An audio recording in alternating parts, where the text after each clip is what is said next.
दोस्तों नमस्कार। कल जो क्लास थी उसमें वैगनर का भूविस्थापन सिद्धांत पढ़ाया गया था।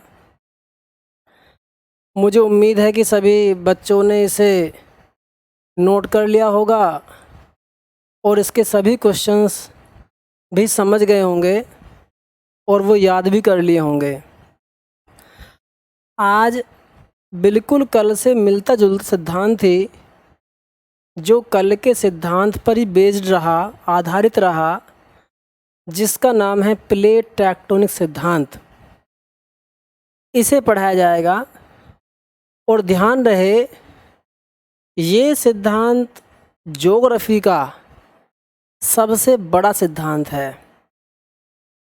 ऐसा सिद्धांत है कि जिसकी आलोचनाएं ना के बराबर बहुत कम हुई और इस सिद्धांत ने ज्योग्राफी की समस्याओं को, भूगोल की समस्याओं को, जैसे पर्वतों का निर्माण, जैसे ज्वालामुखी का फटना, जैसे भूकंप का आना आदि सभी समस्याओं को हल कर दिया।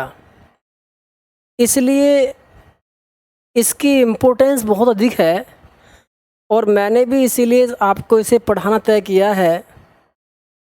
और अधिकतर देखते हैं कि यहाँ से क्वेश्चंस भी आते हैं। अब क्वेश्चन सामान्य आएंगे। यहाँ से मैं पहले क्वेश्चन ही लिखूँगा, उसके बाद सिद्धांत को पढ़ाऊँगा, कल के सिद्धांत को यहाँ से जोड़ूँगा, जिससे कि कल की क्लास और आज की क्लास दोनों ऐसा लगे आपको कि वह पहला चैप्टर है और यह उससे अगली कहानी है। तो हम सबसे पहले देखते हैं जो प्लेट टेक्टोनिक सिद्धांत है, इसे हिंदी में बोलते हैं प्लेट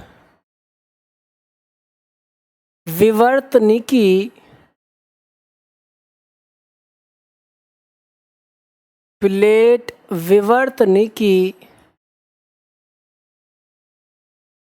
सिद्धांत, या इंग्लिश में प्लेट टेक्टोनिक थ्योरी। सबसे पहली बात, अब कल की तरह वही पहले क्वेश्चंस देखते हैं। सबसे इम्पोर्टेंट बात तो क्वेश्चंस की है हमारी, कि हमारे क्वेश्चंस एग्जाम में कैसे आएंगे। तो इसीलिए सबसे पहले क्वेश्चंस। नंबर 1 क्वेश्चन नंबर 1 सभी नोट करते जाएंगे।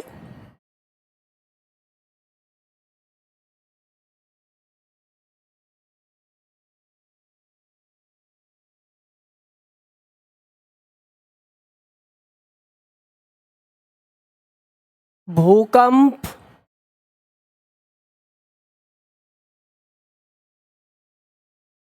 कोमा ज्वालामुखी, इंग्लिश में अर्थक्वेक, वोल्केनोज, भूकंप, ज्वालामुखी एवं पर्वत निर्माण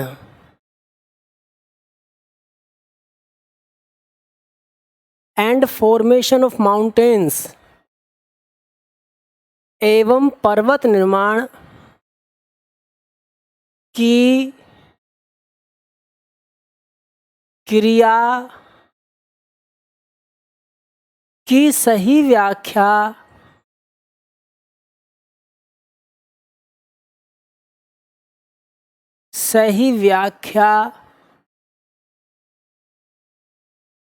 देख, क्वेश्चन इस तरह से बन सकता है, या वह कहेगा भूकंप, ज्वालामुखी एवं पर्वत निर्माण को हम, या कहे कि क्रिया की सही व्याख्या किस सिद्धांत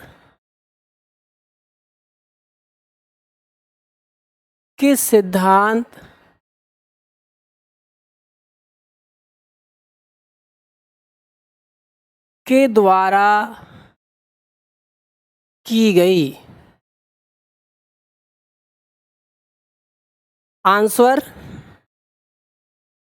आंसर सिंपल जो आपने लिखा ऊपर, आंसर है प्लेट विवर्तनिकी या टेक्टोनिक सिद्धांत। प्लेट टेक्टोनिक सिद्धांत। नंबर 2, क्वेश्चन नंबर 2,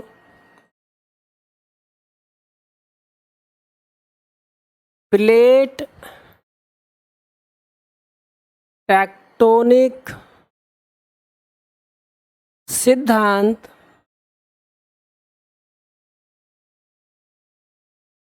किसने दिया?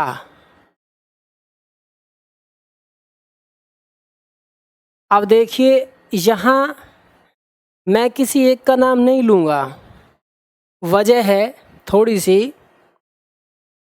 कि यह सिद्धांत लगभग 1960 के लगभग आया और इस सिद्धांत में बहुत से वैज्ञानिकों का, ज्योग्राफर्स का योगदान था। जैसे सबसे पहले विल्सन ने ये कहा कि प्लेट क्या है। उसके बाद मॉर्गन एक वैज्ञानिक थे, ज्योग्राफर थे, उन्होंने बताया कि प्लेट टेक्टोनिक क्या है। उसके बाद हैरी हेस ने इन सभी को जोड़ करके इस सिद्धांत तक पहुंचा। तो सामान्य तौर पर हैरी हेस का नाम लिया जाता है। मैं यहाँ भी हैरी हेस ही लिख रहा हूँ इसका आंसर, लेकिन मैंने आपको सारी कहानी सुनाई है। Answer Harry हेस। अब मैं यहीं पर ये भी लिख रहा हूँ, प्लेट शब्द सबसे पहले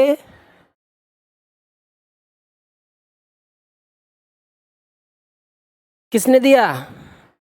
मैंने आगे लिखा विल्सन, क्योंकि क्वेश्चंस आ सकता है भाई, हमें पता होना चाहिए। अगला, प्लेट टेक्टोनिक शब्द किसने दिया? इसका आंसर मॉर्गन।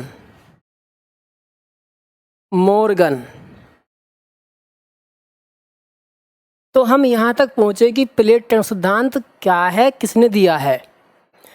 अब इसके आगे बढ़ते हैं।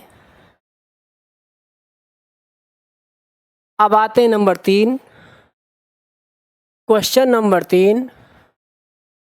क्वेश्चन नंबर 3 है,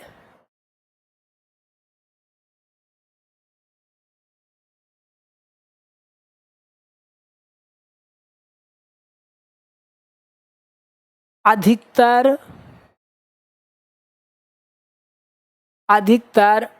मैक्सिमम अधिकतर वलित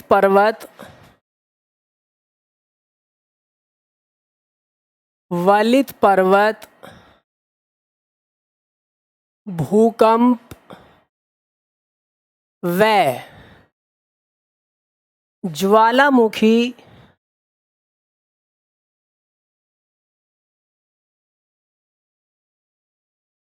की घटना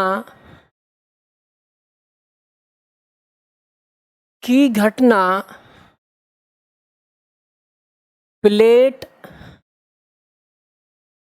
के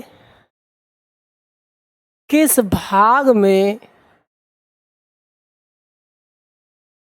घटती है? आंसर हुआ इसका किनारे या किनारों पर। प्लेट के कहाँ? किनारों पर। बीचों बीच कोई घटना नहीं घटेगी, बीचों बीच कहीं घटना नहीं घटेगी, क्योंकि जो भी घटना घटेगी भूकंप की, ज्वालामुखी की, ये सभी घटनाएं प्लेट के किनारों पर घटेंगी। अब देखते हैं इसके बाद क्वेश्चन नंबर 4।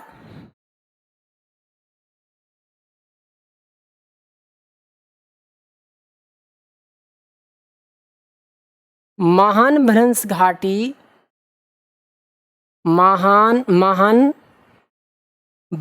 घाटी, या मैं कहूँ उसे ग्रेट रिफ्ट वैली, कहाँ है ये अफ्रीका में है। महानभ्रंश घाटी का निर्माण किस घटना से हुआ?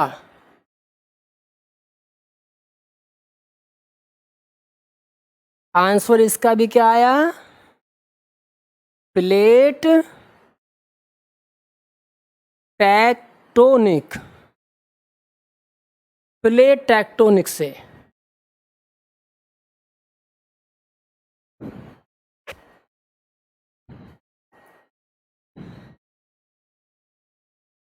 रुक जाओ अभी, सभी बच्चों ने नोट कर लिया?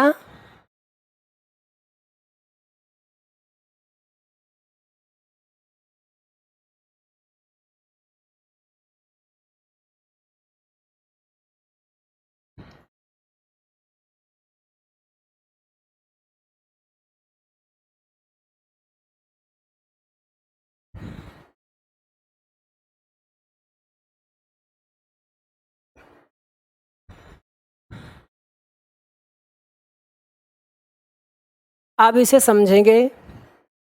इसके कुछ क्वेश्चंस बाकी हैं अभी, लेकिन जब मैं पढ़ाऊँगा अब, तो पढ़ाते हुए इसे समझेंगे हम लोग।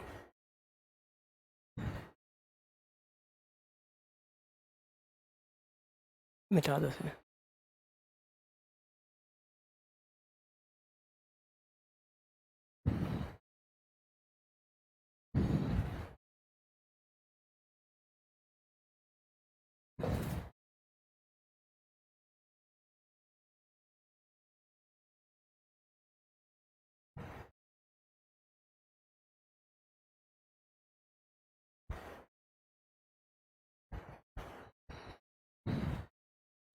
देखिए, ज़्यादा लंबी चौड़ी बात नहीं करेंगे, इतनी करेंगे जितनी हमारी परीक्षा में आए, जितना हमें ज़रूरी है वही पढ़ना है। कल की क्लास में मैंने बात की थी कि वैगनर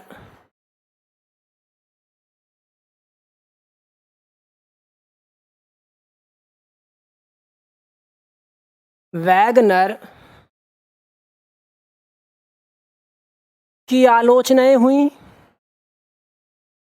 आप जानते हो। सबसे बड़ी आलोचना जो थी इसकी, जिसके विषय में वैगनर नहीं बता पाया, वो आलोचना थी कि बल कहाँ से आया।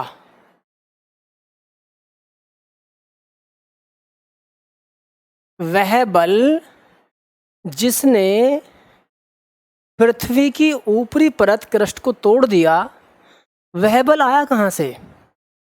इसके लिए वैगनर कुछ नहीं कह पाया, और जो बल बताया उसने, वो उसका मनगढ़ंत था।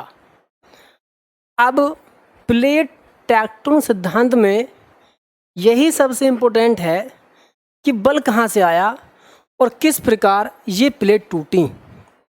देखिए, हम क्या देखते हैं, बिल्कुल ऐसा समझते हैं, ये पृथ्वी है, जैसे एक मेज हो। इस तरीके से मेज के ऊपर कांच या एक गिलास, इस तरह से कांच रखा हो। अब नीचे प्लाई है, इसके ऊपर कांच रखा हुआ है, इसमें चोट मारी तो ये कांच, ये गिलास छोटे छोटे टुकड़ों में क्या हुआ? टूट गया। इसका मतलब मेज पूर्ण टूटी है, सिर्फ क्या टूटा है, उसका ऊपरी भाग। ऐसे क्या हुआ, हमें ये नहीं समझना कि पृथ्वी सारी टूट के बिखर गई, ऐसा कुछ नहीं है। हुआ क्या, पृथ्वी में हम 3 परत, 3 लेयर्स देखते हैं। मैं दिखा रहा हूँ यहाँ पर बोर्ड पर आपको। एक लेयर फर्स्ट, दूसरी लेयर और फिर तीसरी लेयर। देखिए ये है, जो फर्स्ट लेयर है ये, इसका नाम है क्रस्ट। क्रस्ट, इसकी गहराई कितनी गहराई है, ऑलमोस्ट 100 किलोमीटर। अब ये नहीं कह सकते, कोई कहने लगे भाई 120 है, तो लगभग बात है 80 से 100 किलोमीटर गहराई तक है। तो जो झटका लगा, जो प्लेट टूटी, वो कहाँ टूटी, ऊपरी इस भाग में। इस तरह से प्लेट टूट गई। जब बल लगा तो प्लेट ये टूट गई, नीचे कुछ नहीं हुआ है, वो बिल्कुल ठीक है। इसमें और क्या बात हुई, अब जैसे ये प्लेट टूटी हो, मेज हो, या ऐसे मान लीजिए ये टूटी प्लेट है और नीचे इसके तरल, कुछ तरल भरा हुआ है लिक्विड फॉर्म में। तो अब ये प्लेट इस तरल भाग के ऊपर क्या करेंगी, तैरेंगी, फ्लोट करेंगी। और फ्लोट जब करेंगी तो ये ऐसा नहीं है यहीं रहेंगी, ये इस स्थान से, आज तो प्लेट यहाँ है, कल ये प्लेट तैरती खिसकती हुई चला पता यहाँ पहुँच गई, ये जो पहले प्लेट थी वो कहीं और पहुँच गई। इस तरह से ये प्लेट आपस में क्या होंगी, खिसकती रहेंगी। लेकिन खिसकने के लिए क्या चाहिए, इनको बल चाहिए। इसी बल की व्याख्या वैगनर ने कर पाया था।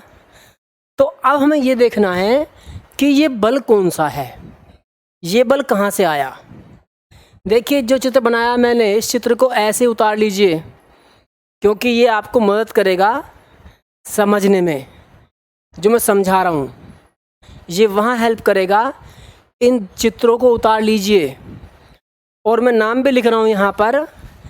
ज्योग्राफी ने इसका नाम रखा लिथोस्फीयर, हालांकि इंग्लिश नाम है लिथोस्फीयर। और जो लिक्विड भाग था इसका नाम रखा था एस्थेनोस्फीयर। एस्थेनोस्फीयर, इसका मतलब क्या था कि लिथोस्फीयर ठोस भाग है और एस्थेनोस्फीयर लिक्विड भाग है, और यह लिथोस्फीयर एस्थेनोस्फीयर के ऊपर तैर रहा है। पहले यहाँ तक नोट कीजिए, चित्र को बनाइए।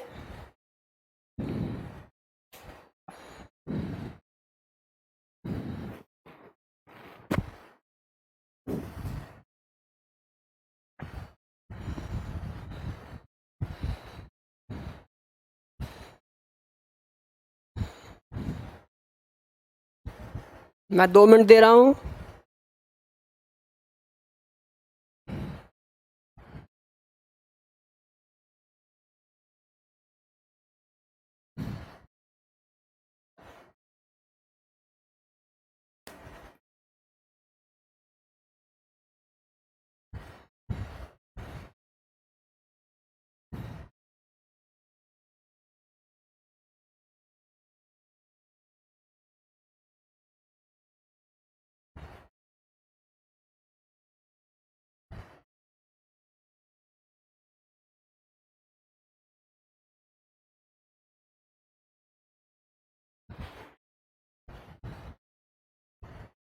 मुझे लगता है आपने नोट कर लिया होगा। अब मैं यहीं से कुछ क्वेश्चंस पुटअप कर रहा हूँ आप लोगों से। जैसे पृथ्वी के सबसे ऊपरी परत कौन सी है, तो आप बिल्कुल बेझिझक कहोगे क्रस्ट।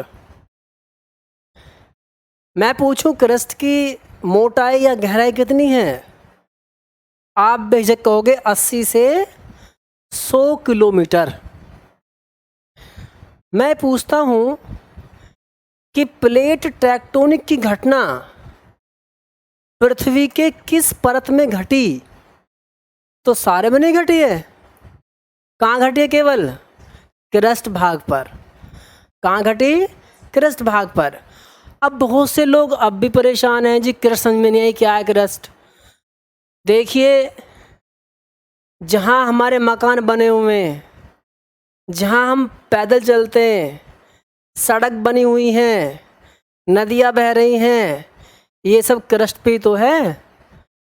अब दूसरी बात, अब आपके दिमाग में एक सवाल ये कि जी जिस परत पर हम बैठे हैं चल रही है। बिल्कुल राइट, ये चल रही है। लेकिन ये खास बात है कि सभी प्लेट्स एक गति से नहीं चल रही। कुछ प्लेट्स की जो मूवमेंट है, जो गति है, वो 40 मिलीमीटर पर ईयर के दर से है, कुछ की इससे ज़्यादा है, कुछ की 100-150 भी है।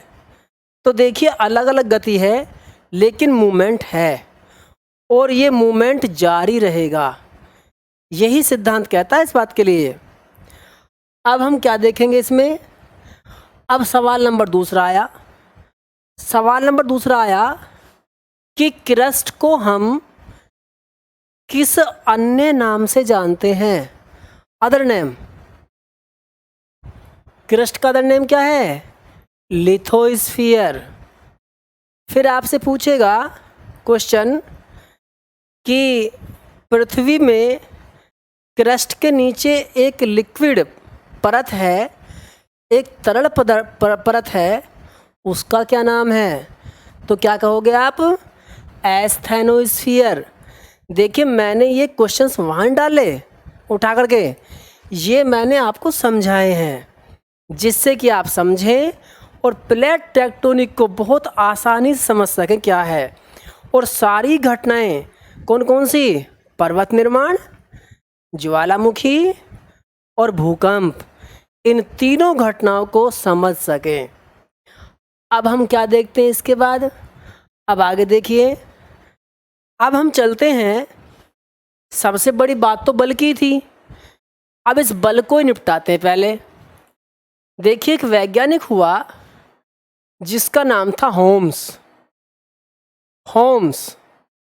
होम्स ने एक सिद्धांत दिया और इस सिद्धांत का नाम था तरंग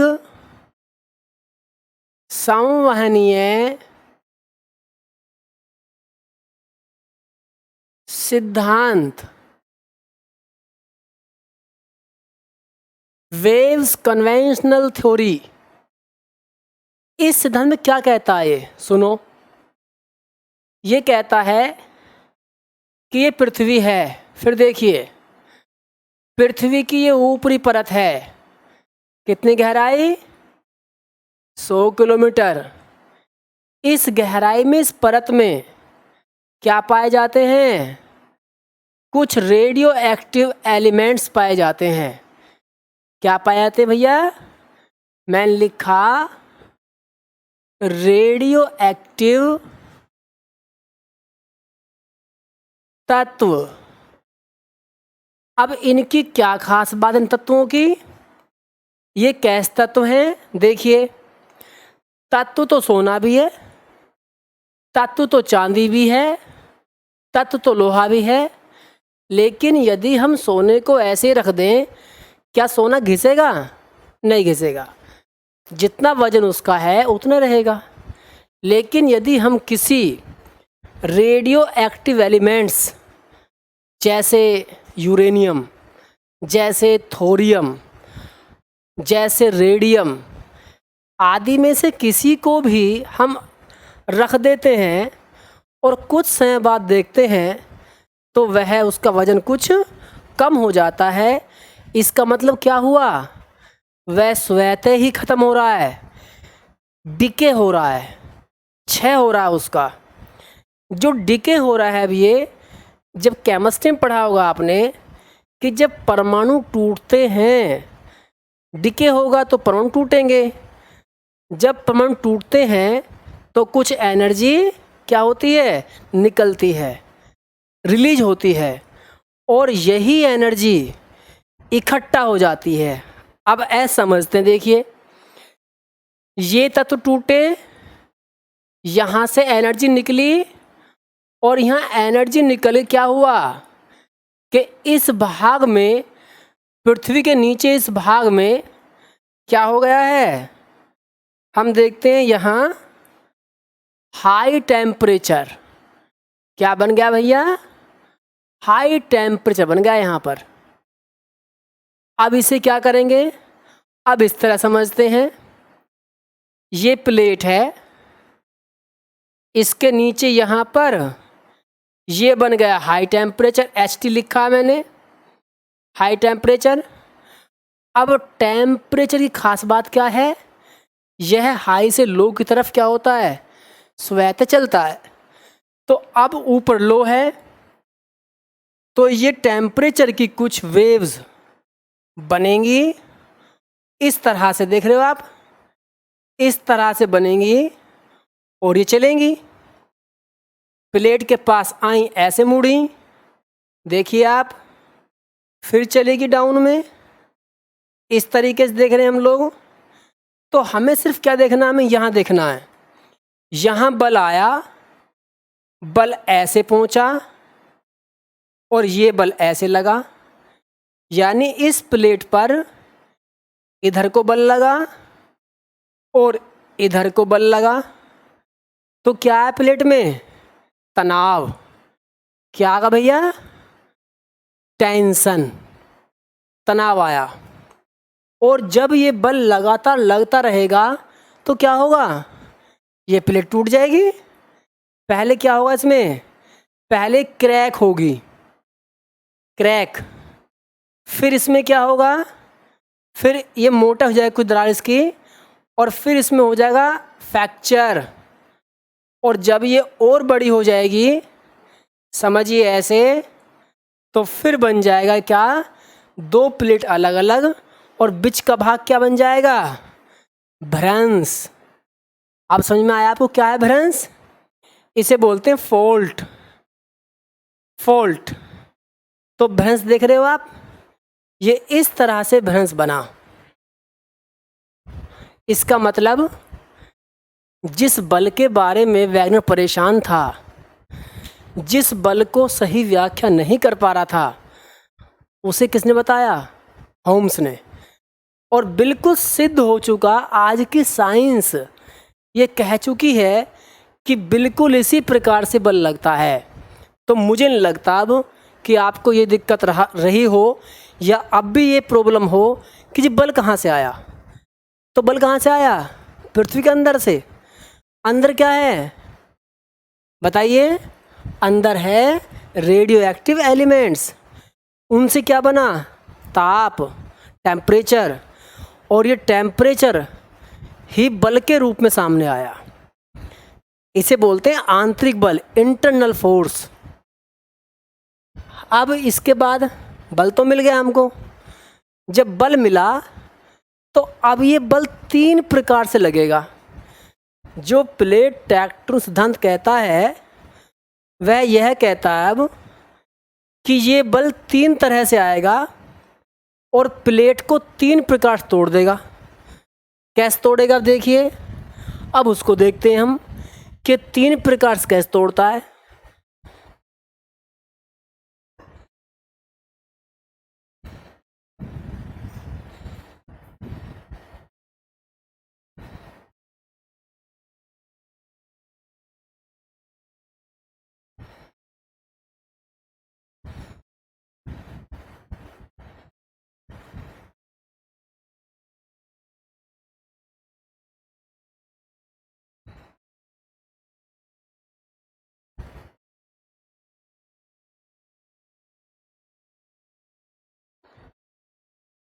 अब देखते हैं कि बल कैसे प्लेट पे काम करता है। देखिए, नंबर एक क्या हो, प्लेट है, बल आया नीचे से इस प्रकार लगा, यानी प्लेट को कैसे कर रहा है, खींच रहा है, तनाव बल। कैसा बल लगा भैया, तनाव, प्लेट टूट जाएगी कन्फर्म। नंबर 2 क्या होगा, 2 प्लेट्स हैं, पहले से ही टूटी हुई हैं, इस प्लेट पर बल लग रहा था इस प्रकार, यानी ऐसे बल लग रहा है, इस पे लग रहा है ऐसे, रिजल्ट क्या आएगा, इनका एक्सीडेंट होगा। एक्सीडेंट होने के बाद एक प्लेट दूसरी के नीचे चली जाएगी, चली जाते ही ये जो बीच का मलबा था जिसे हम बोल रहे मैग्मा, ये ऊपर उभर कर इस तरह फोल्ड के रूप में आ जाएगा। इससे क्या बनेंगे, इससे बनेंगे पर्वत। क्या बनेंगे इससे, पर्वत। तो इस बल का नाम क्या होगा, इसका नाम होगा संपीड़न, कंप्रेस्ड संपीड़न बल या संपीड़ित बल। तीसरा क्या होगा भैया, तीसरा देखिए, एक प्लेट है, ये 2 प्लेट हैं आपस में, इस तरह बनाते हैं,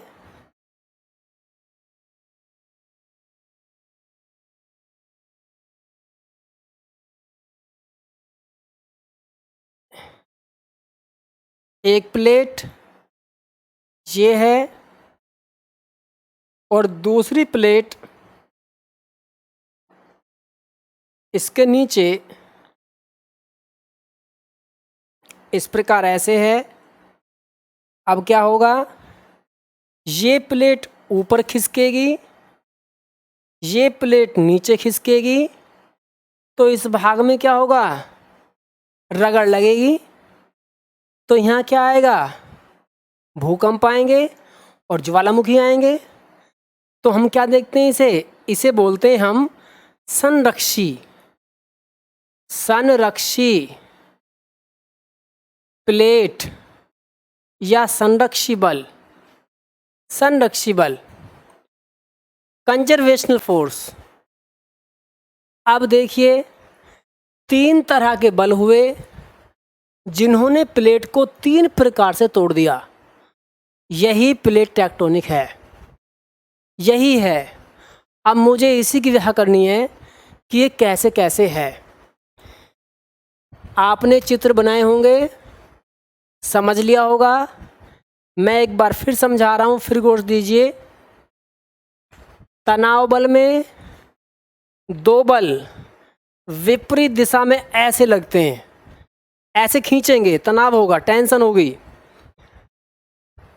दूसरा संपीड़न बल में क्या होगा, 2 बल ऐसे आएंगे और ऐसे दबाएंगे, दबाएंगे इस प्रकार, यानी संपीड़न होगा। तीसरे में क्या होगा, समानांतर प्लेट होंगी और इनमें इस तरह बल लगेगा, रगड़ लगेगी आपस में। ये 3 तरह के बल हम देख रहे हैं और 3 प्रकार की प्लेट भी देख रहे हैं। अब इसी की बात करनी है मुझे आगे। हम चलते हैं नंबर 1। जो पहला बल है, इस प्लेट का नाम लेंगे, इस प्लेट का नाम है अपसरण, अपसरण प्लेट किनारा। इंग्लिश से बोलेंगे इसे हम डाइवर्जन, डाइवर्जेंट, ऐसे अलग हटना, अपसरण। क्या होगा इसमें, प्लेट है, ये प्लेट है, इस प्लेट पर 2 विपरीत बल काम करेंगे। एक बल ईस्ट में खींच रहा है, एक वेस्ट में, प्लेट टूट जाएगी, टूटते ही यहाँ फ्रैक्चर, फिर भ्रंश बनेगा। भ्रंश बनने के बाद यहाँ पृथ्वी के जो नीचे तरल भाग है ये ऊपर आएगा और ऊपर आके इससे क्या होगा, यहाँ पर ज्वालामुखी फट जाएगा। क्या होगा? ज्वालामुखी। नंबर दूसरा, यहाँ लंबी दरार खुल जाएगी तो क्या बन जाएगा? भ्रंश बनेगा। इसका मतलब जब दो प्लेट एक दूसरे से अलग हटती हैं तो दो बातें घटती हैं। कौन कौन सी? अपक्षण प्लेट में नंबर एक क्या आएंगे? ज्वालामुखी आएंगे। नंबर दो क्या आएगा? भूकंप आएंगे। नंबर तीन क्या होगा? भ्रंश घाटी बनेगी। क्या बनेगी भैया? भ्रंश घाटी। अब आया नंबर दो। नंबर दो है हमारा अभिसरण प्लेट। अभिसरण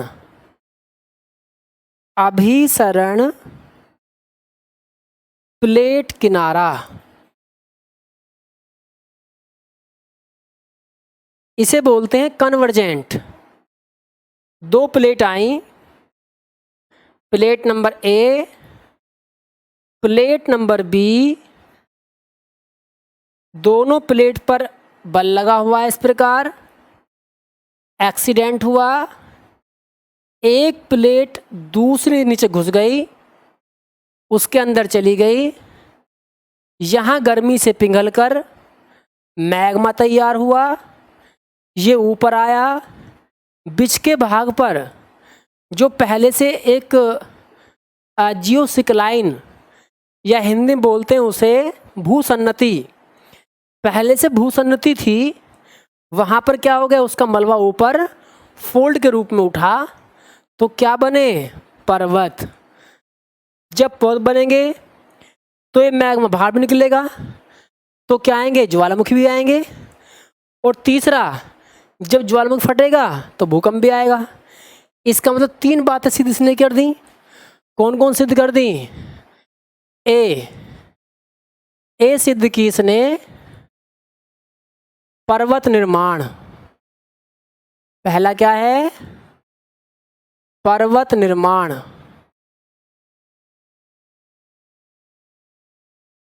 आज मार्कर नहीं चल रहा भाई, दिमाग लेना।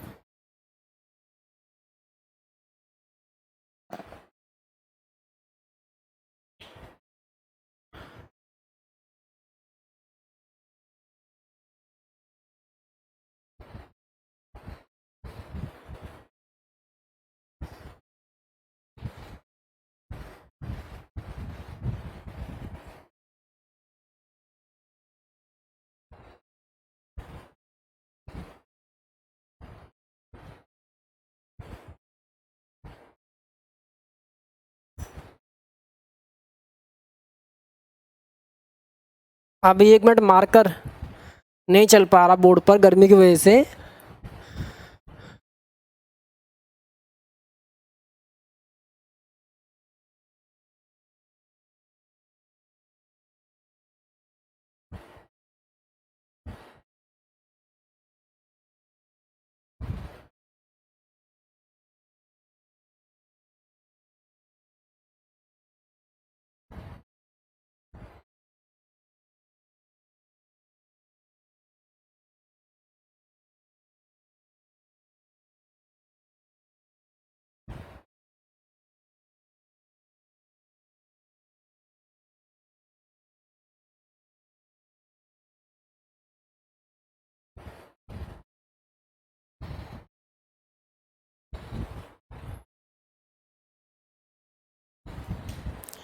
देखिए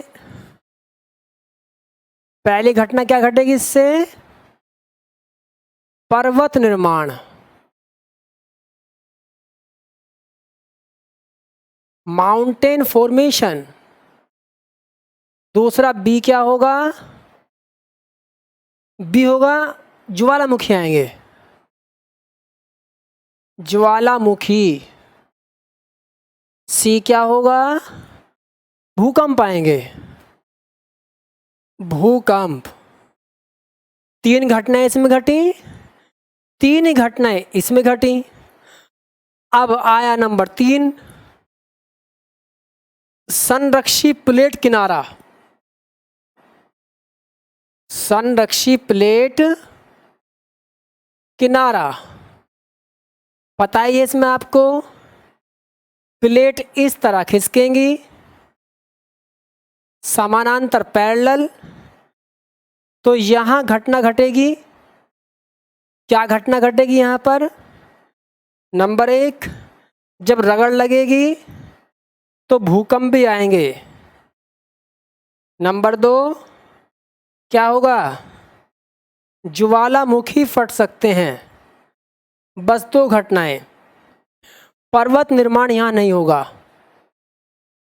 अब देखिए, कभी कभी ज्योग्राफी में इन प्लेट्स के अलग नाम भी हैं।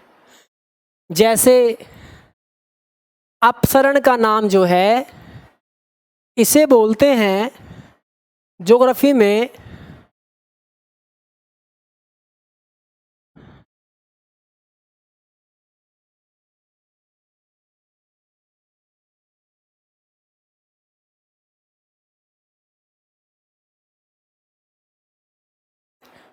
सॉरी मेरी याद नहीं आ रहा है, बता रहा हूँ मैं आपको।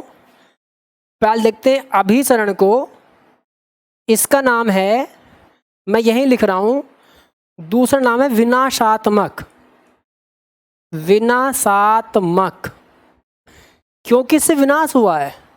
आप देख रहे हो, इससे विनाश, प्लेट लगातार बल लगता रहेगा और प्लेट खत्म हो जाएगी। विनाशात्मक प्लेट, इसे बोलते हैं अपसरण को संरक्षात्मक, या हम कहें इससे निर्माण होता है, क्योंकि इससे फैलेंगे तो क्षेत्र बड़ा हो जाएगा। बड़े होने के लिए हम वर्ड यूज़ करेंगे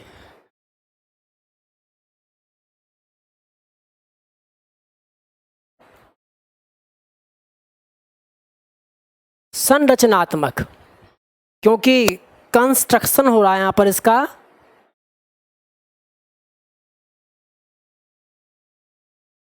मैं नाम लिख रहा हूँ इसका यहाँ पर,